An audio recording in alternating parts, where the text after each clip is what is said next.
Good morning and welcome to everyone sitting here in this room and to those joining us online for this meditation. My name is Patrick O'Brien, one of the many licensed practitioners here at the Center for Spiritual Living in Cape Coral. My meditation today is a flashback to last week's message, Reason, Season, Lifetime. It'll tie that message into today's topic of miracles. I will be sharing in a moment the poem written by Brian A. Chalker, But first I'd like to speak about the belief in some circles that our soul, prior to jumping into this journey, has already chosen other souls for which they will interact during our human experience. They may be the same souls that have previously accompanied them during other lifetimes. They are chosen to contribute a precise lesson we need to learn from this life journey.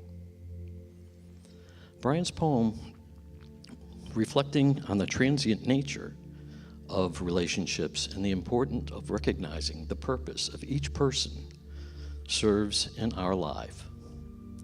He encourages us to cherish the moments and the lessons learned from every connection, whether brief or enduring.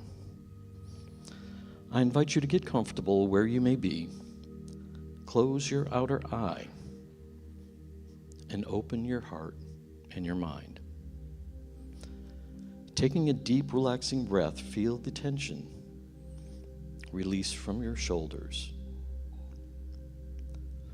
Taking another breath, a deeper one, and let that relaxation and release flow through your body.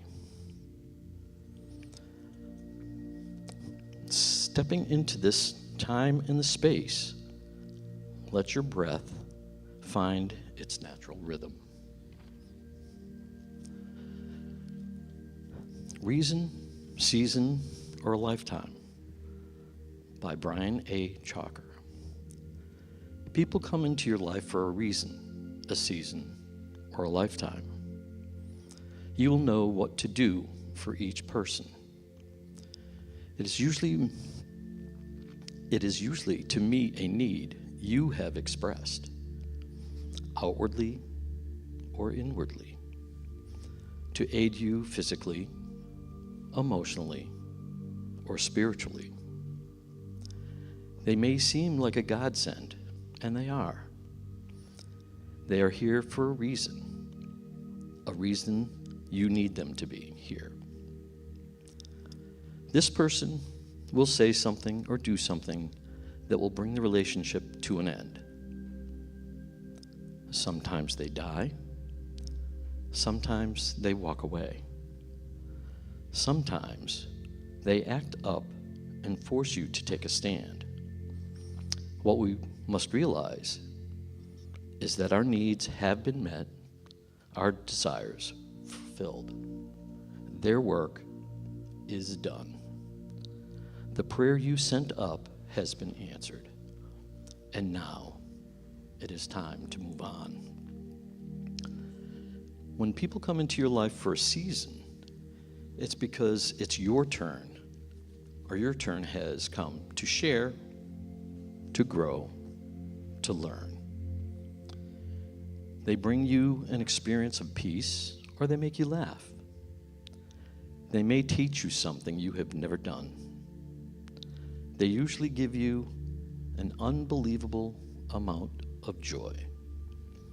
Believe it, it is real, but only for a season. Lifetime relationships teach you a lifetime of lessons, those things that you must build upon in order to have a solid emotional foundation. Your job is to accept the lesson, love the person, and put what you have learned to use in all other relationships and areas of your life. Now let's take and flip that script. Think of relationships from your past where you were the reason or the helping hand for somebody else. Do you recall the person who willingly brought you into their lives for a specific need? Was the experience painful or peaceful for you? Was it difficult to get through to this person? When the interaction ended, was it hard or easy to walk away? Do you feel anything was accomplished and their need was met? Know in your heart you did bestow gifts of compassion, empathy, love, and wisdom upon this person. You may never know or realize the impact of the gifts that you brought to the relationship. And that is the Spirit in you in action. Now bring your mind to a relationship you entered into that was joyous but lasted for a season or two. A best friend, a colleague, a former love, or any otherwise mutually beneficial experience between you and somebody else. Does your heart warm and your mind smile when you recall the person or the experience?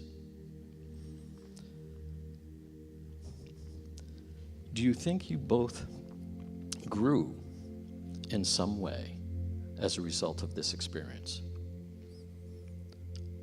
And what brought this relationship to its conclusion? Was the relationship something that had just faded with no closure, or realization that it was over for good? What were the gifts that you brought to this experience? What were the gifts that you took away? What you gained from each other during the season of sharing is evidence of your mutual spiritual expansion. Now looking at those who you currently have a lifetime history of sharing. These are the people whom we've had crossed paths with some time ago. They fit comfortably and effortlessly into our lives. Someone who we had just met, but we get the sense that we have known them forever. They may not necessarily be our spouse, but they become the family we choose. The foundation upon which these lifetime relationships are built evolve from mutual caring, devotion, love, respect, and truth. They are the people we love and trust implicitly. Those whom we share a lifetime of learning and growing. Our life partners with shared goals and commitments. The wind beneath our wings.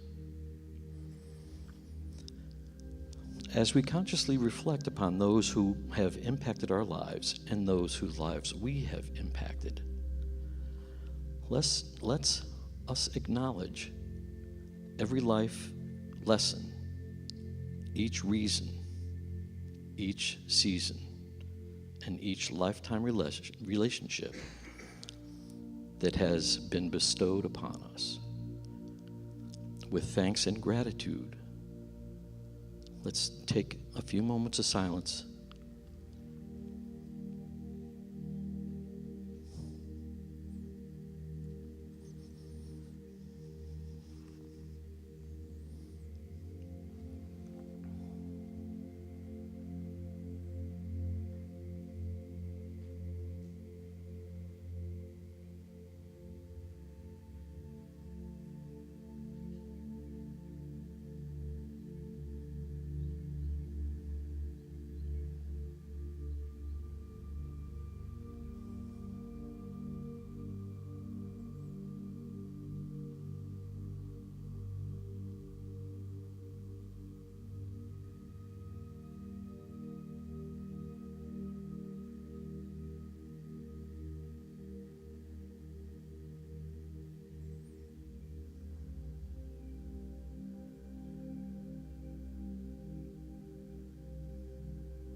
And so it is that people come into our lifetime, our life for a reason, a season, or a lifetime.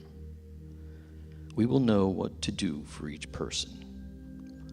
It is usually to meet a need we have expressed, outwardly or inwardly, to aid us physically, emotionally, or spiritually. They may seem like a godsend, and they are.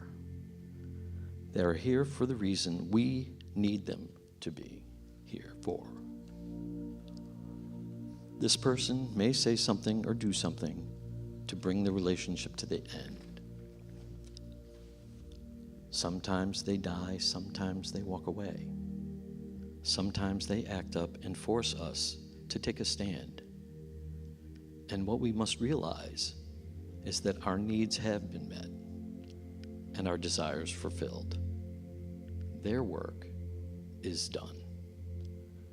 The prayer we sent up has been answered, and now it is time for us to move on. When people come into our lives for a season, it's because it's our turn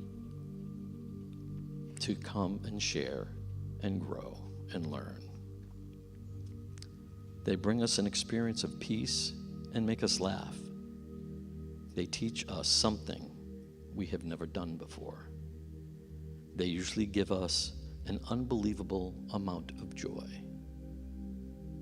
Believe it, it is real, but alas, it's for a season. Lifetime relationships teach us a lifetime of lessons. Those things we must build upon in order to have a solid emotional foundation. Our job is to accept the lesson, love the person, and know they are a miracle in our lives. And we need to put what we have learned to use in all other relationships and areas of our life. To be grateful for their presence in our lives. As we slowly begin to bring our attention back to this space, let us give a nod of gratitude for those people who have shared a journey with us for a reason, season, or a lifetime. A spiritual journey of growth, learning, and love. You can begin by opening your eyes, wiggling your fingers and toes, and becoming fully aware of the space around you.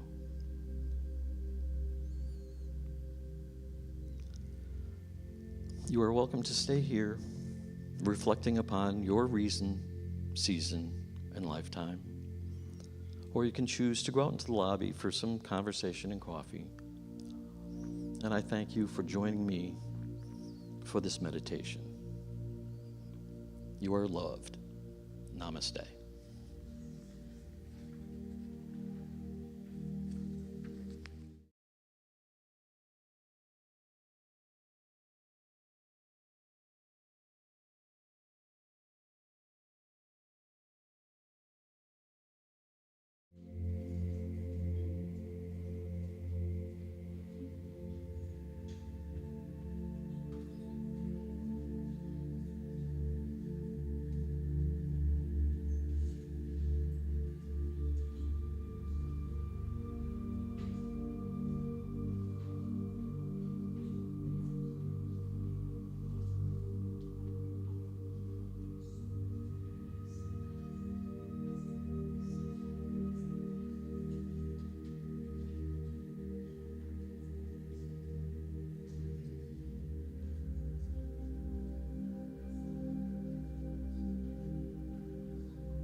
Good morning.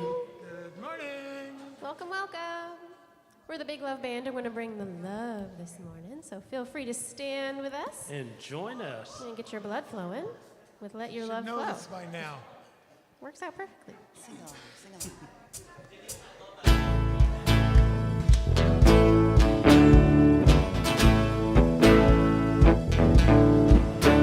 There's a reason for the sunshine sky. There's a reason why I'm feeling so high. This good season, and the light shines all around us.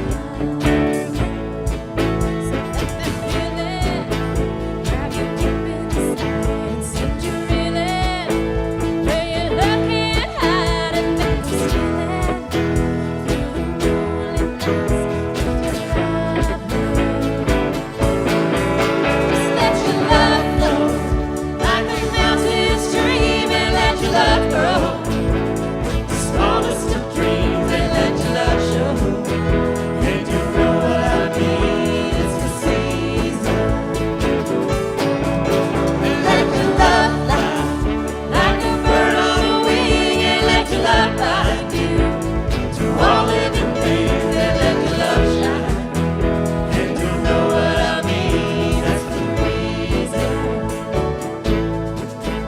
There's a reason for the warm, sweet nights. There's a reason for the candle lights. Must be the season when those bright shine all around us.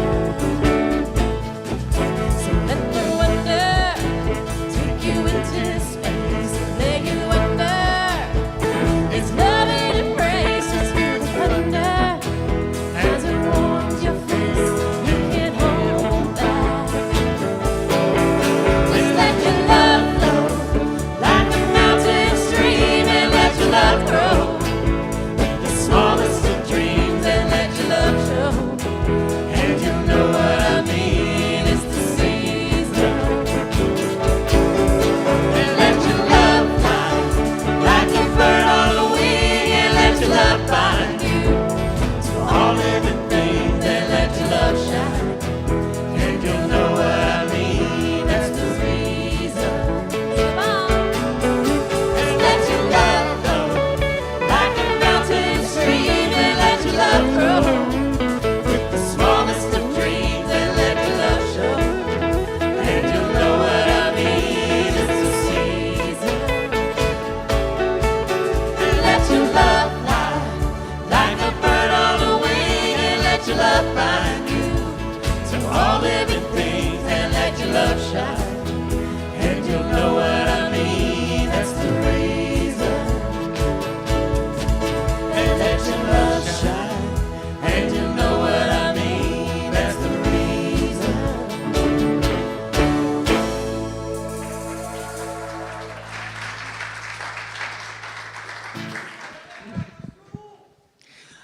Thank you, Big Love Band. A little more love. Please be seated.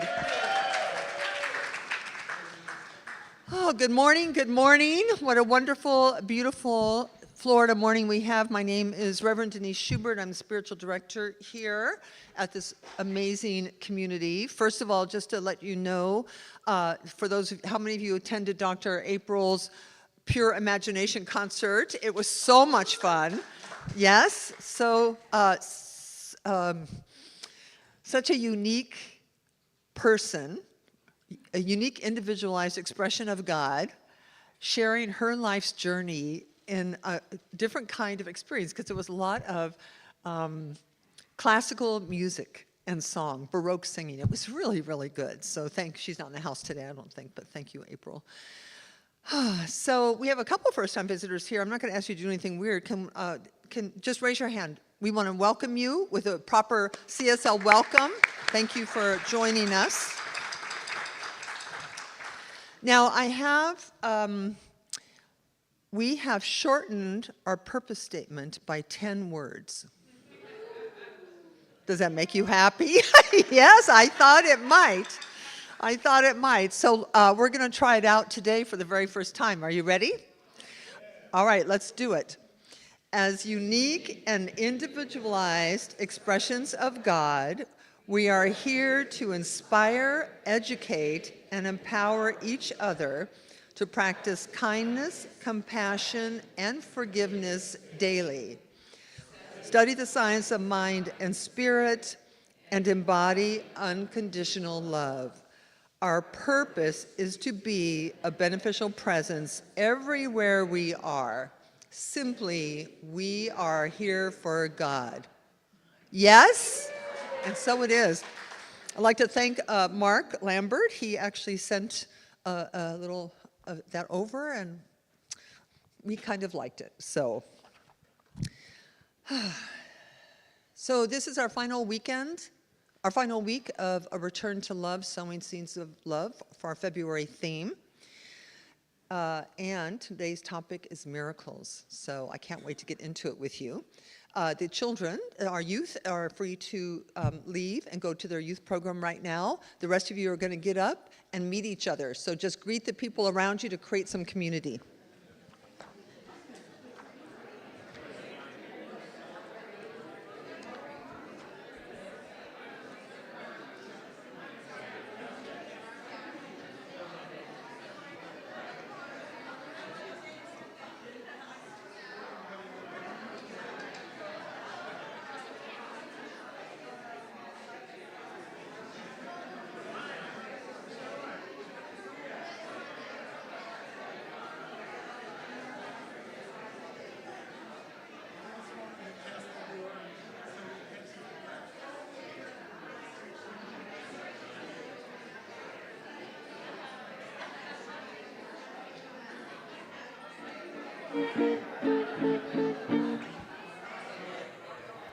Ready, Sam?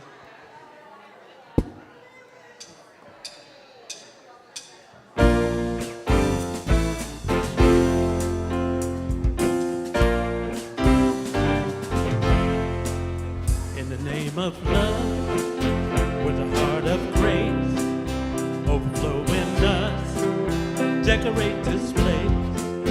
As it is below, so it is above. May we always stand in the name of love. When the veil is gone, it's only one of us, only one. In the name of love. When the day is done, we will sing this song. All is one. In the name of love.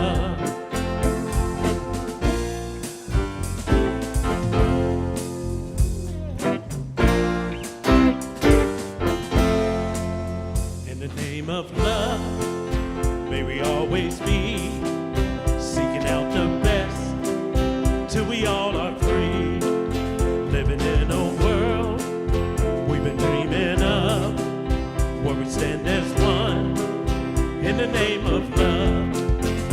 When the veil is gone, it's only one of us, only one in the name of love. When the day is done, we will sing this song. All is one in the name of love. In the name of love. In the name of love. In the name of love. In the name of love.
Let's give our Big Love Band some more love.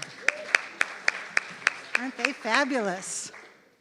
Good morning. My name is Cheryl Leesberg, and I am a licensed practitioner here at Center for Spiritual Living Cape Coral. And I am subbing for our hostess, and and she's right where she needs to be today. She's at home with her fur baby, Blue, and tending to him. So I want to also give a big thank you and shout out to Patrick for a wonderful, beautiful meditation and for maintaining High Watch, which is holding a state of spiritual focus on the divine truth and surrounding us all in love, affirming the highest potential for our celebration, knowing that divine wisdom is guiding Rev D, our BLB, and that each one here and online is uplifted to be their highest and best expression of the one love intelligence today and throughout the week. So just a few brief announcements. Wednesday night meditation service. If you have not been to this, you need to go. It is a wonderful midweek opportunity to quiet your mind and to feed your soul. It's on Wednesdays from 6 to 7 p.m., thereabouts, sometimes shorter. No announcements to go through. And we just embrace the quietude with each other. It's wonderful. This week it'll be facilitated by Rev D and Melissa Arterberry, one of our wonderful practitioners. And the annual meeting and community gathering is just 2 weeks away. On March the 8th, we'll be sharing the vision, taking care of business, connection, and caring in our community. Yeah. And there's a new opportunity in March. We are going to be sowing seeds of creativity. And our book of the month is The Big Leap by Gay Hendricks, an excellent book if you haven't read it. You can join Rev Shell for her workshop, Breaking Through Glass Ceilings. Wow, that sounds great, doesn't it?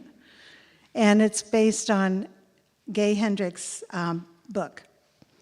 It'll be on Saturday, March 14th from 10 till noon, and it's just $15. Sign up online or use the QR code. And things that you can do every week. We have a Course in Miracles study group that meets on Monday mornings at 10 a.m. in person, and Monday evenings at 7:15 on Zoom. On Tuesdays, there's the Fantastic Ink and Insights book study with Rev Shell in person and on Zoom from 10 a.m. till noon. And then we do a little brown bag lunch and extend our conversations because we always have a lot to say about what we've heard and read. And it doesn't matter whether you've participated in our current book before, but it's excellent. We have wonderful conversations, and you'll just feel uplifted afterwards. On Thursdays, our Science of Mind study group with Rev D at noon in person. And now I would like to welcome our licensed practitioner, Melissa Arterberry, to deliver this week's reading and anchor us in a moment of prayer. Thank you.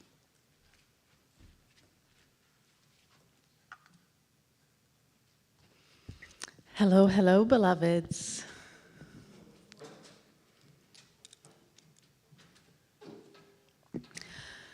So just before I share this reading by Marianne Williamson, I would like to give a gentle reminder that if you do have a prayer request, we have a box right outside the sanctuary here that you can always put in a prayer request. You can also go online to share a prayer request, and that will be shared with us as practitioners, and we will be holding that prayer for you.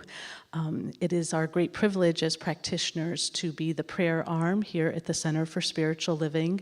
So it's always an honor and a privilege to pray with you as we consider that all is in divine right order, no matter where we are or what's going on.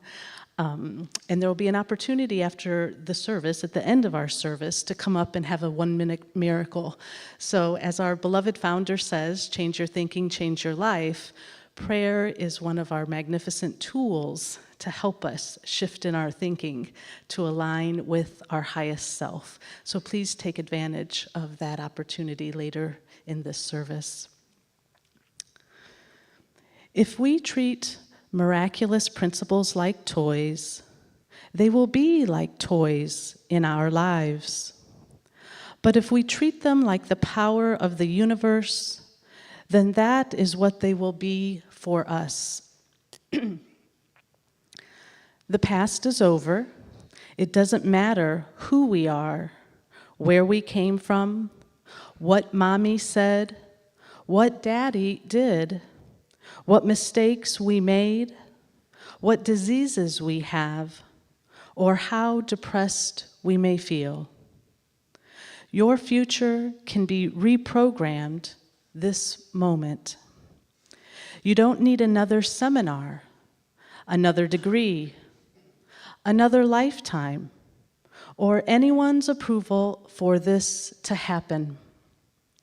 All you must do is ask for a miracle and allow it to happen, not resist it.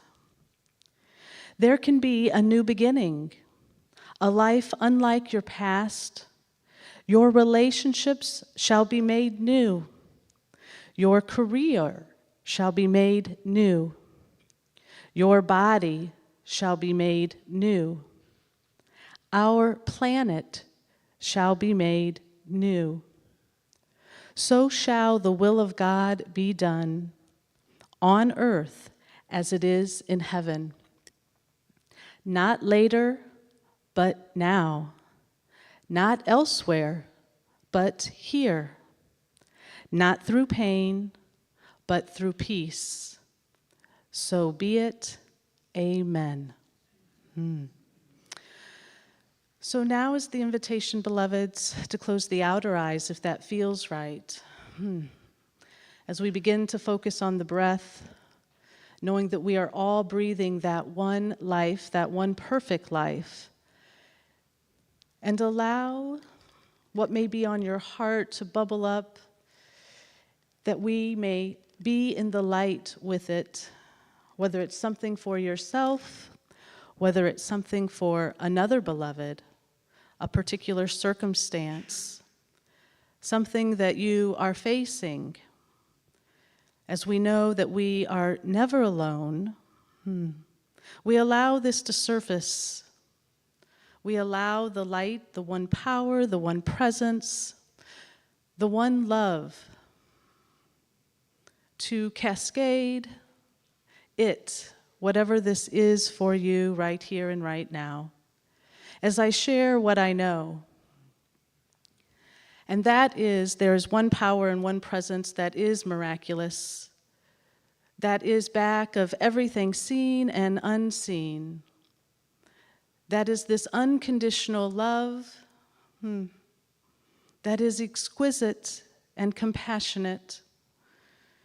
And so knowing that this one infinite intelligence is everywhere present, that there is not a spot where God is not, I know that I am an expression of it, as each and every beloved here is, as all beloveds everywhere are.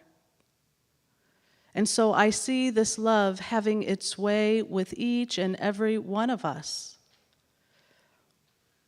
I'm seeing each and every heart and mind open, saying yes to this love, allowing it to expand within us and out as us.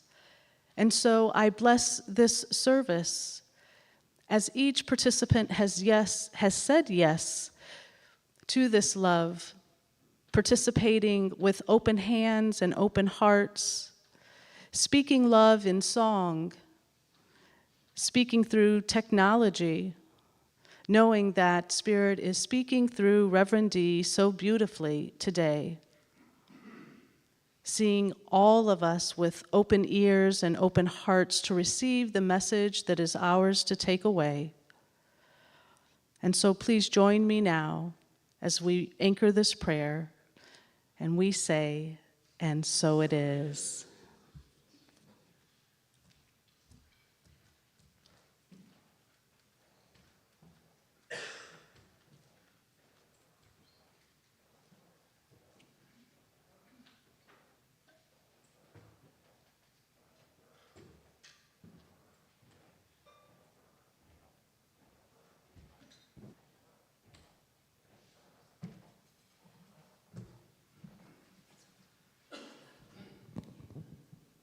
What's on? Yeah. Okay. First off, I want to thank Coletta Marie for arranging this in my key. That was very helpful. And this song is dedicated to Joanne. Go ahead.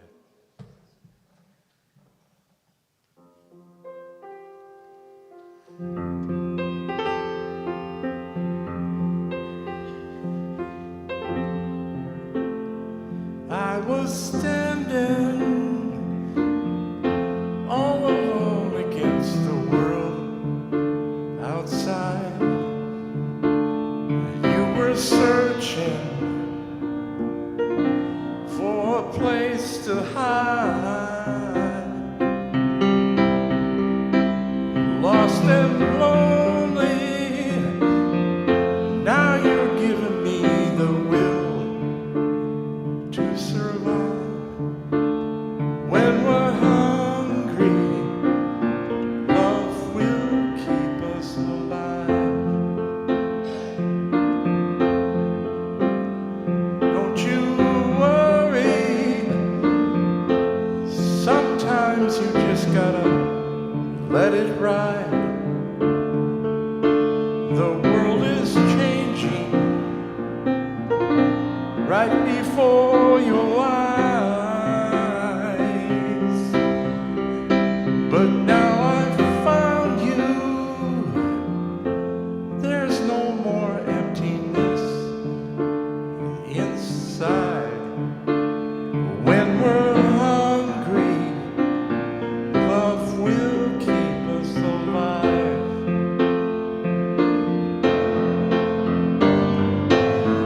I would die for you, climb the highest mountain. Baby, there's nothing I wouldn't do for you. 'Cause now I've found you, and there's no more emptiness inside. When we're hungry, love will keep us alive.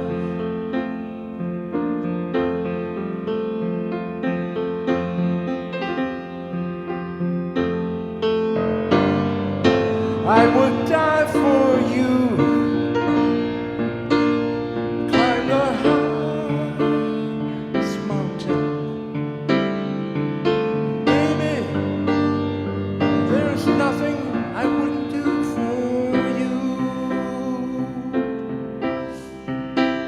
Well, I was standing all alone against the world outside. You were searching for a place to hide, lost and lonely. Now you're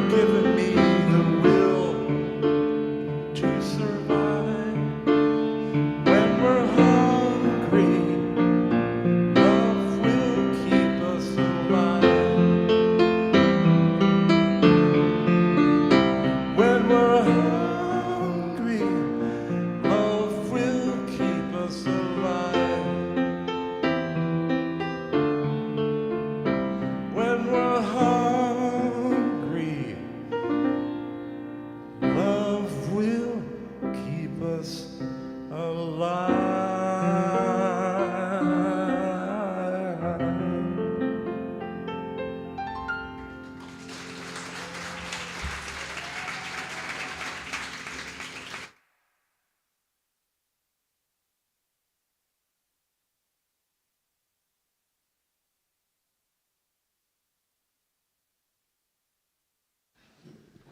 That was pretty darn beautiful. Thank you so much. Thank you so much.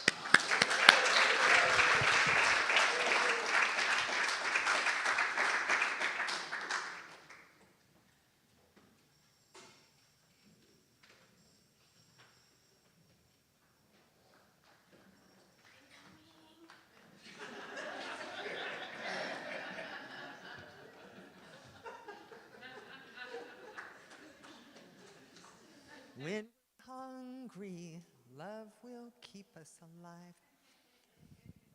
I love, there was something last week in our topic, Reason, Season, and Lifetime, that had to do with relationships, all special relationships taking the place of God.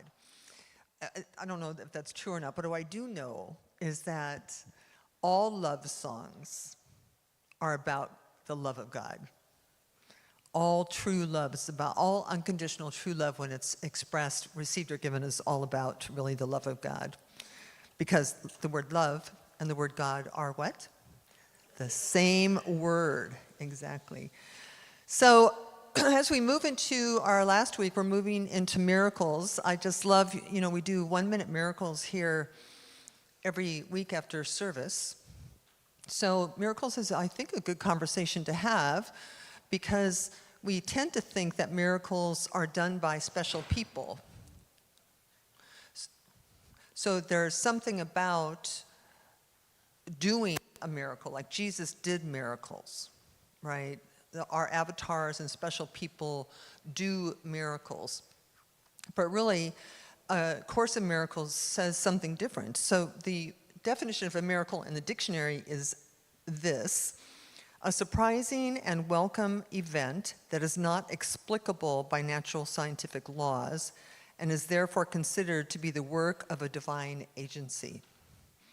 A Return to Love says about miracles, miracles occur naturally as expressions of love.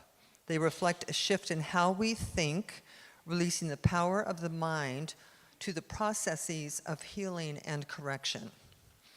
So this is a very powerful idea and a very powerful thing to think about, because it implies that miracles are always happening. The question is, are they happening to you? Because if they're not happening to you, the issue is not that there aren't any, or that miracles aren't possible, or that there isn't magic in the world. There is magic in the world. The world is magical. These spiritual laws and principles that we talk about every week are amazing and true. So the more you lean into them, the more you allow them to be true for you, the more effortless living a miraculous life becomes. Now, she says in her book, miracles themselves are not to be consciously directed. So it's not like you say, I'm going to create a miracle today, because we're not doing miracles.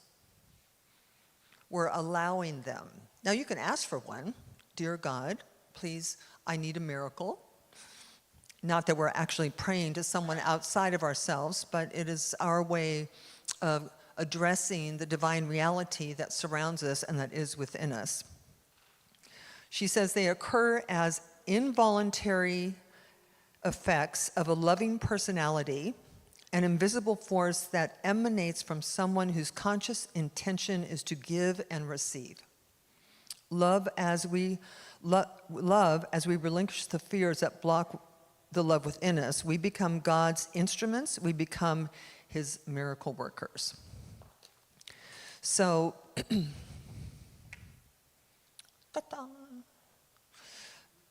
so in asking for miracles, we are seeking a practical goal, the attainment of inner peace. Can you feel in this moment that inner peace is the only thing of any value? You know, because it's very elusive for most of us. We don't feel a lot of inner peace a lot of the time. So in asking for miracles, we're not so much asking for, I mean, it's great. What the image that just came to my mind was the pageant, the beauty pageants. Yes, what I want is I want world peace. Well, that's nice, right? Wanting world peace is really wonderful, and we should all want world peace because it's our world. And if the rest of the world's not peaceful, then we can't be peaceful either. But life is way more personal than that, is it not? What we really want is personal peace. We want inner peace. Now, inner peace is not accomplished by shifting or changing outer circumstances. We all think it is. You know, if that person will just do what you want, you will feel peaceful, right? If this wasn't happening, you would feel peaceful. But none of that is true. You know, week after week, I was talking to Patrick this morning, and really the talk is exactly the same every week. Really, what I say, what Reverend Shell says, what any speaker will say is exactly the same every week with different words, different little attention. But ultimately, it really comes down to we live in a miraculous universe of magic that is intended by the intelligence that governs this universe to provide us with a heaven-on-earth experience where we get to discover and express our greatness and to live in peace and love.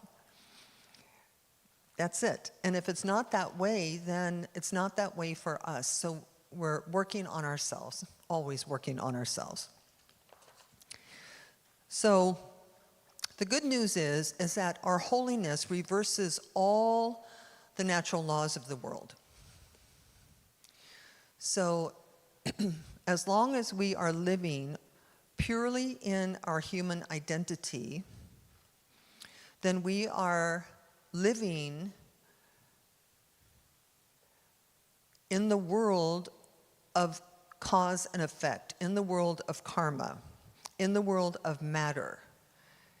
In the world, this Newtonian physics says that the world is real, that all of this out here is real, solid matter. Quantum physics says, no, not so much. Quantum physics says the world is affected by the person looking at it. And that just the very fact that you are watching something, observing something, bearing witness to something, perceiving something, alters the something you are watching and perceiving and paying attention to. It's a huge idea.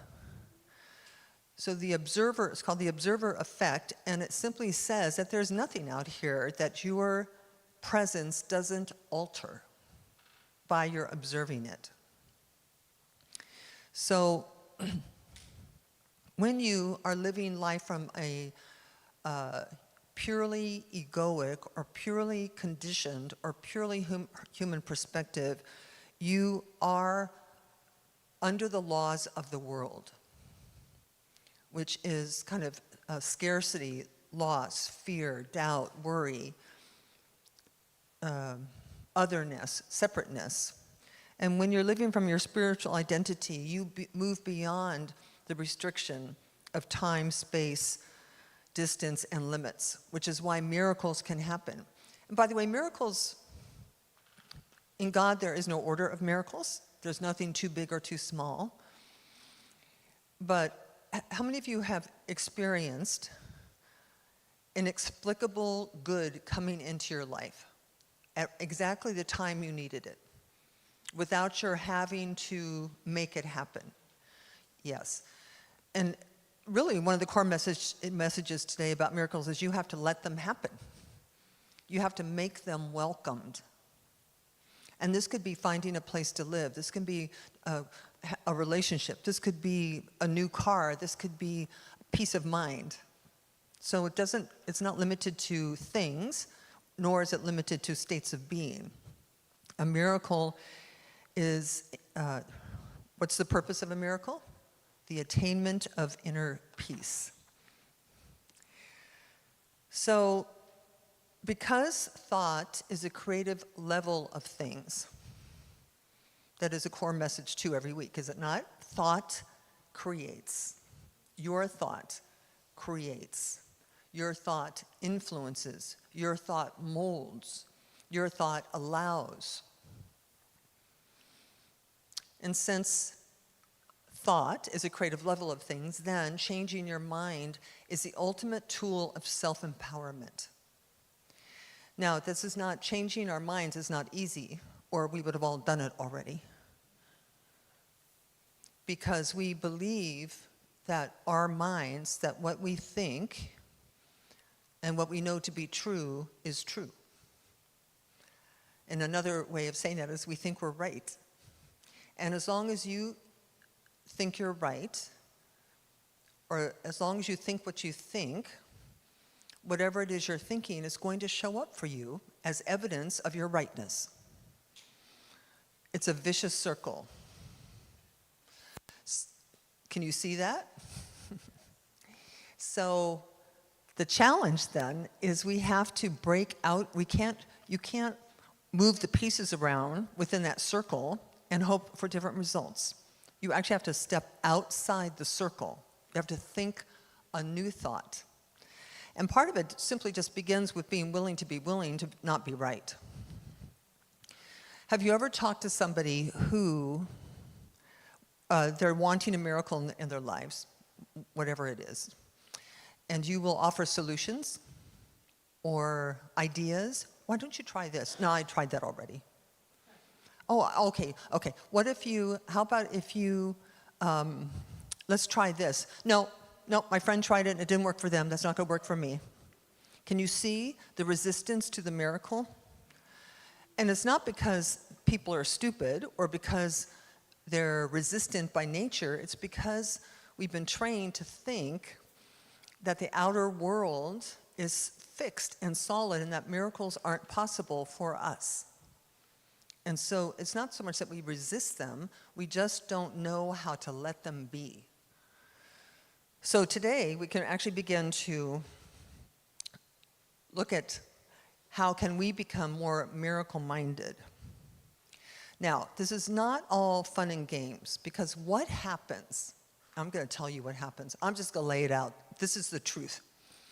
When you say to the universe, "Dear God, I want to be a more patient person. I am so impatient, and it's causing me a lot of lack of peace. I want to be more patient." Do you know what happens? The universe is going to send you everyone and everything so that you can learn. Everything, unlike patience in you, will have to be burned off. This is true for anything. I want to be more abundant. I want to be more loving, right? I want to, whatever miracle is you're looking for, whatever growth it is you're looking for, you're going to have to get ready, kind of brace yourself, Bridget, for this moment where people and circumstances are going to come in an effort to help you do that. This kind of makes you want to throw up, doesn't it?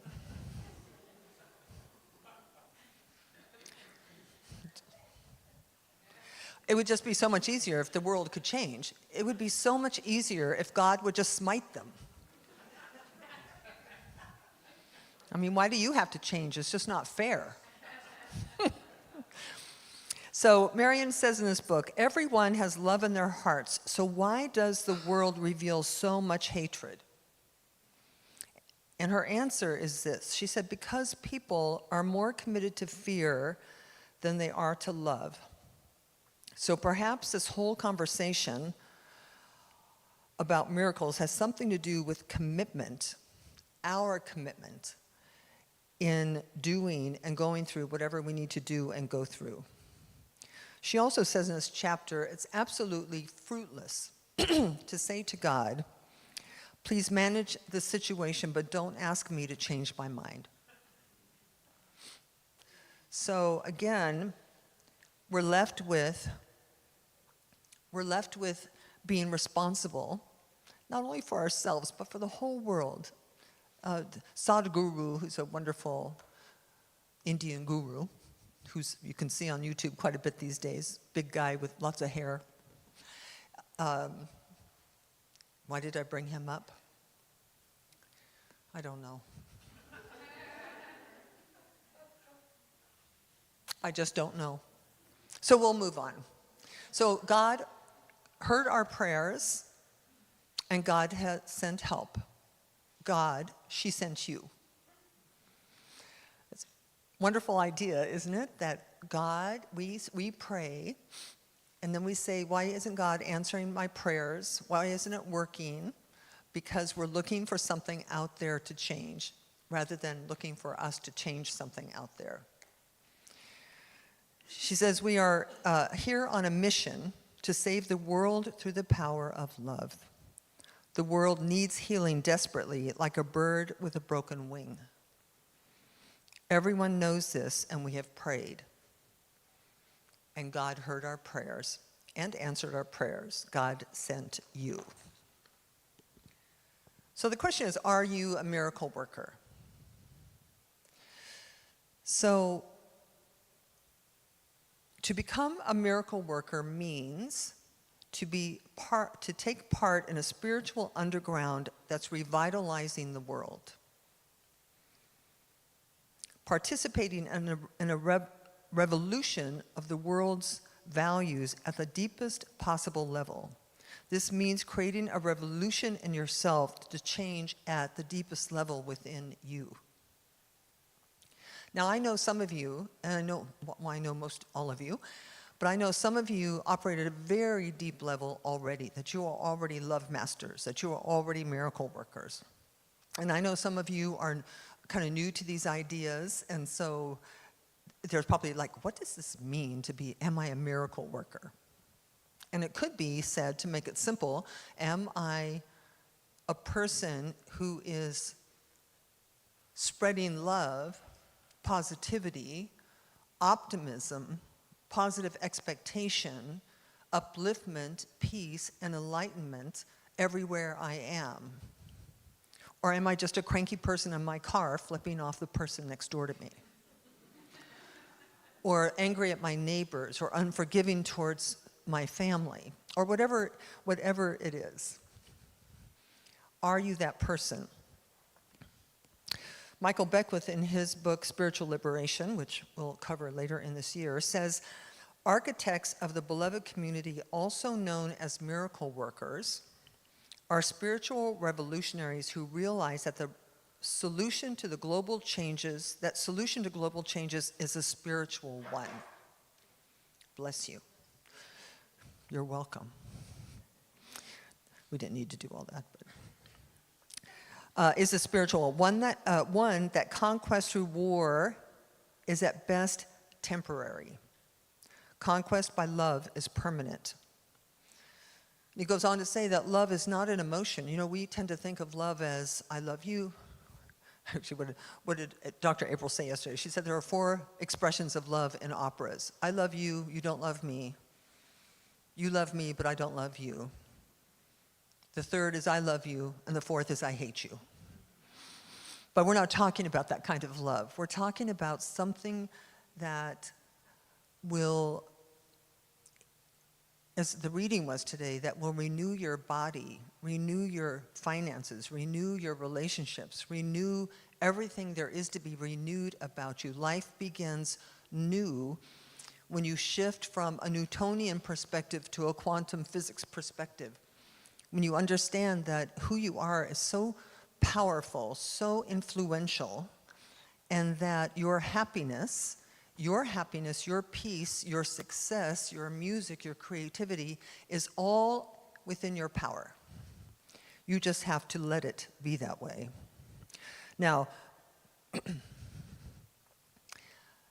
in A Return to Love, Marianne says, now, you don't want to announce this too loudly to the world around you. She said, you don't, she said, a member of the French underground did not walk up to a German officer and say, hello, my name is Jacques, I'm with the French Revolution. Or I'm with the French Resistance. because it would have been really stupid to do that, right? Because he would have been killed. That the work is done quietly. The work is done silently. The work is done in the background. So you don't want to go up to somebody and say, "Hi, I'm a miracle worker for God, and I just realized that, so I'm here to heal you." You do not say that, because they're going to think you're crazy, and they're going to lock you up. But you can say it to yourself. You can say it to yourself. And what might that look like? You know, we have to be practical about this. When you walk into a room and there's conflict in the room, or somebody's crying, or somebody's yelling at somebody, does that ever happen? Yeah, it does, right? So, and we feel our way into the room, and you can tell that there's anger going on, or there's a fight going on, or somebody's suffering. When we're not doing our miracle work, we're going to react to that in a certain way. You might join in the fight, like, I'm going to be on their side. No, I'll be on their side. Or you might be conflict avoidant, so therefore you're going to walk out of the room and not do anything at all. Or whatever you might do. I think a true miracle worker, because you're not walking up to people saying, "I'm a miracle worker," you're not the Jacques, the French resistance, telling the German officer that what you're doing, that your counsel is kept within you. You keep counsel with yourself. There isn't any way to engage with people, except perhaps in a spiritual community where you're all about the same thing. You know, we have some commitment. We're committed to being a beneficial presence wherever we are, as kind of a shared commitment that we're striving towards. So maybe here we can talk about such things and be reminded about such things. But when you're out in the world, you just want to show up, check in, center yourself spiritually, and see if your presence of love and peace can bring love and peace to whatever's going on in that room, to whatever's going on in the hearts of the people in that room. My teacher used to say, well, two things coming to mind. My teacher used to say, when we would do hospital visits, so somebody would be in the hospital having had surgery or been in an accident or whatever it is, and he said, when you walk into a hospital room, if you see a sick person, you cannot help them. If you see a sick person, you can't help them. So what he meant by that was our job as miracle workers is to see a whole, perfect, complete person. See beyond the appearance of disease. See beyond the appearance of lack and limitation. See beyond the appearance of war and anger. And to hold steady to the idea that miracles are possible. That love is the miracle. And you, as the embodiment of love, are the miracle when you're in a situation where the people in that situation don't know that. But you can know that. And because of the observer effect, wherever you are on an invisible, unseen side of life, what you observe is changed. And further, what you are observing with changes how you are observing. So when you're looking at a conflict, when you are looking at a conflict, can you not look and see conflict? Because if you walk into a room of arguing people and you see people arguing, you can't help them. Doesn't sound easy though, does it? Oh, y'all got very quiet. I wish I could remember why I brought up Sadhguru. I'm sure it was really, really, really important. Anyway, so I'm old, what can I say? I know, I could hear the signs of mind people out there. You're not old, you're only as old as you think you are. I'm old. Just ask any doctor, he'll tell you, right? Geriatric medicine. I remember my first doctor, I was 63, I think, and the doctor said, "Oh, welcome to geriatric medicine." I remember looking at him going, "Do I look like I belong in geriatric medicine?" He said, "You don't." That's good. I said, "Good, let's hold that off then." Just for a little while. So the invitation, this year we're doing Sowing Seeds of Greatness. And this is sowing seeds of our own greatness, sowing seeds of our authentic, spiritually grounded, best self ever, where you are peaceful most of the time, where you are joyful most of the time, happy most of the time, useful most of the time, loving most of the time, and that miracles occur naturally when you are in that space. And what that means is the universe knows what you need before you need it. In the Bible, it says God knows your heart. So if you need a quarter, the universe already knows you need one. You just have to look down and see it laying on the street waiting for you. Or if you are in need of friendship, friendship will be provided. People will approach you. Someone will call. So we have to be in anticipation of good, which is not where most of us live. Most of us live in anticipation of our needs not being met. And it shows up for us in many ways. People say people don't change, or the apple doesn't fall far from the tree, or sure, that happened, but just wait until tomorrow. So we have kind of an inbred resistance to miraculous living. So the invitation really is, can we lift that? Can we shift it so that you just walk in life? Get out of bed every morning, do what is yours appointed thing to do that day, whatever it is, without one thought. The lilies of the field toil not. It's speaking to the ease and grace with which the natural world lives. They don't worry about tomorrow. They don't worry about where their food's coming from. They don't worry about if they're looking pretty or not. The lilies of the field simply blow in the wind. That's how we can live day by day, knowing that if you need a house will come. If you need a car will come. If you need money, money will come. It's called being miracle-minded. Sounds great, doesn't it? All right, well, let's do an affirmation to anchor this, because, Marianne Williamson said part of the issue with the world is we're more committed to fear than to love. So if that's true, well, another lesson I learned in my own path is this: if you don't know what you're committed to, just look. If you don't know what you're committed to, just look and see what you have. And whatever you have is what you're committed to. That one will make you throw up a little bit too, right? Because we don't want to do that, especially if what you have isn't what you want. You don't want to say, I'm not responsible for that. Why would I ever not? Is this not true with the whole world, though? Nobody wants war. Nobody wants hungry people. Nobody wants dying children, but still we have it. Why? Why?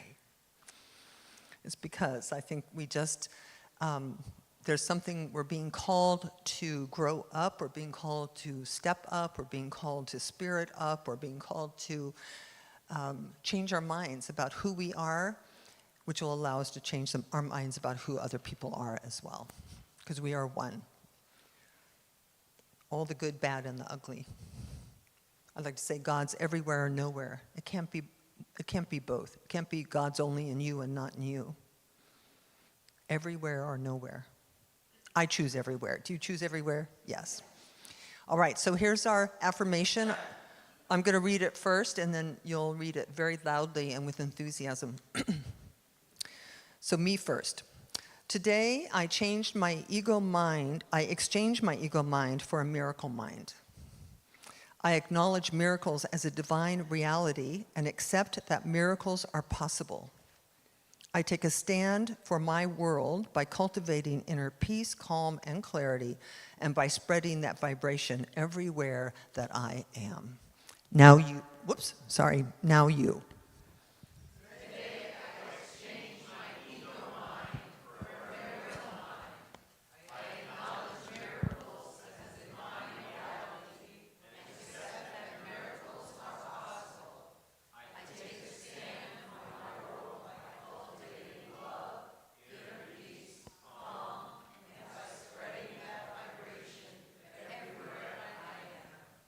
And so we let it be, and so it is. Thank you. So ends our lesson. All right, but let's pray. We do have a potluck after service, so you'll see a little movement in the sanctuary as food gets prepared. But for now, for those of us, we just turn within for a moment. Closing your outer eyes is comfortable, do so now. And simply allow your gaze, your inner gaze, to land into that space within you that is the attractor of miracles. It is the link you have with the universe, reaching out to all people, all substance, all matter, all ideas. And this is possible because there is only one presence and one power, one life, one peace, and that is the life of God, the life of spirit, the life of universal intelligence, that ineffable something out of which you and I and everything else got created. And there is no place where it is not. There's no, God cannot break itself into pieces, so therefore the fullness of the divine is everywhere. So though we may not feel divine, we are divine. Though we may not feel miracles, we are miraculous.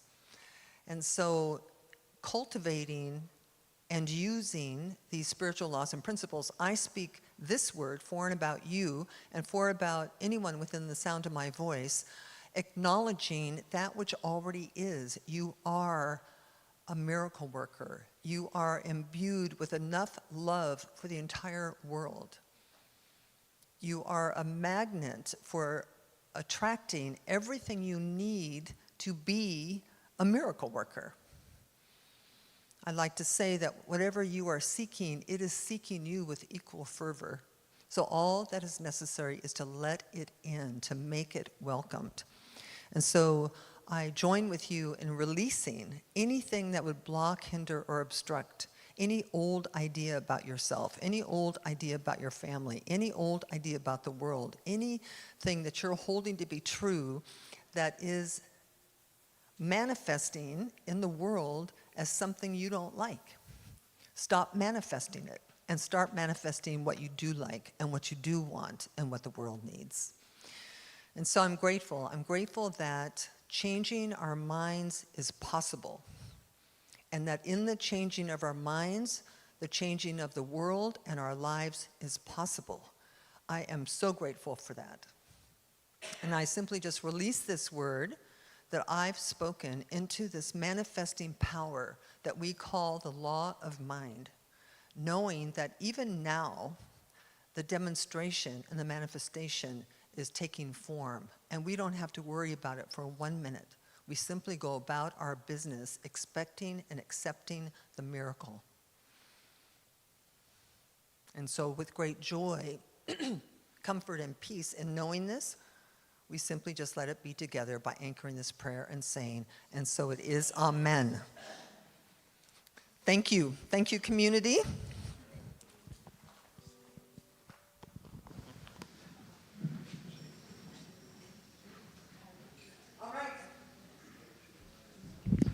Now is the time for our offering.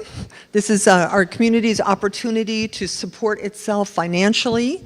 Obviously, you can do this here with cash or check. You can do it online. You can do it on text to give. You can do it in many text to give, many ways, PayPal. So even before that begins, all of us are grateful for all of us for doing that, because here we are. We've been here 50 years doing this. It's really quite beautiful, yes? All right, let's do our offering affirmation together. Today, I know the activity of divine abundance is at work in my life and the life of this center. I give and receive generously as I live in the flow of bountiful good. And so it is. Thank you, ushers. Thank you, Big Love Band.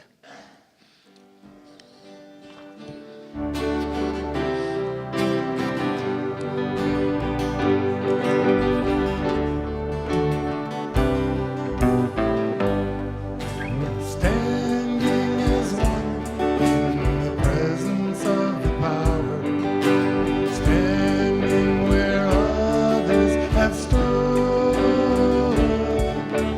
Gladly we offer the gifts of our abundance, knowing the source of our good.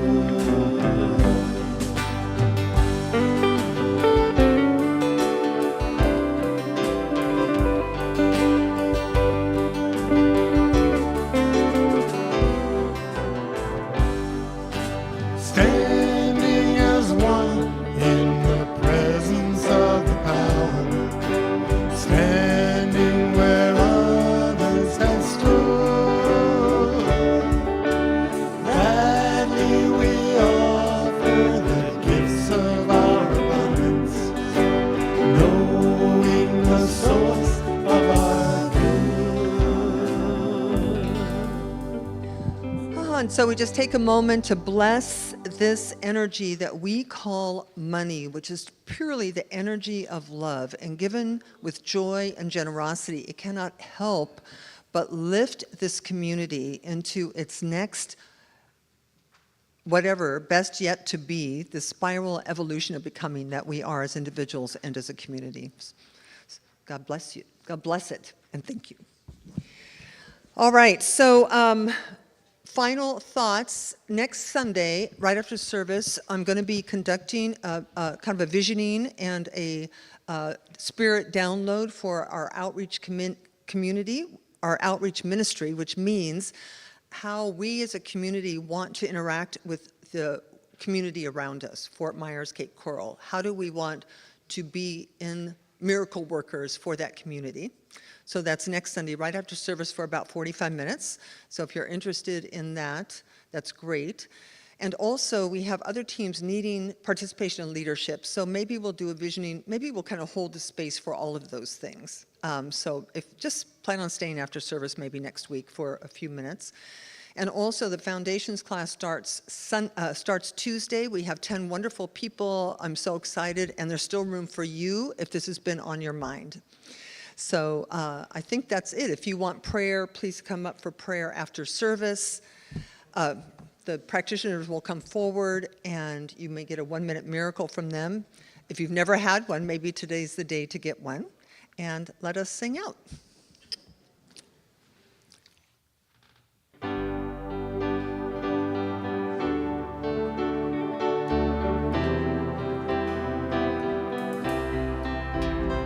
We let the love wash over us. We let it be.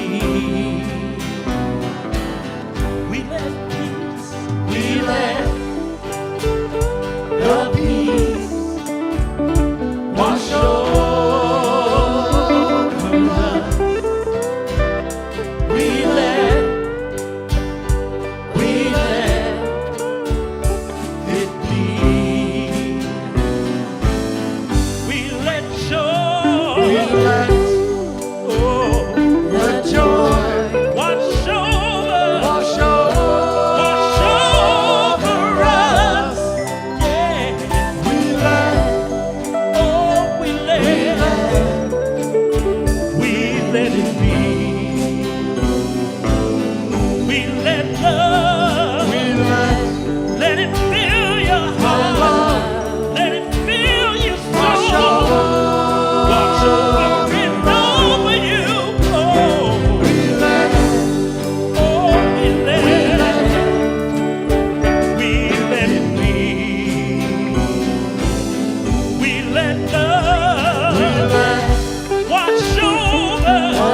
in me.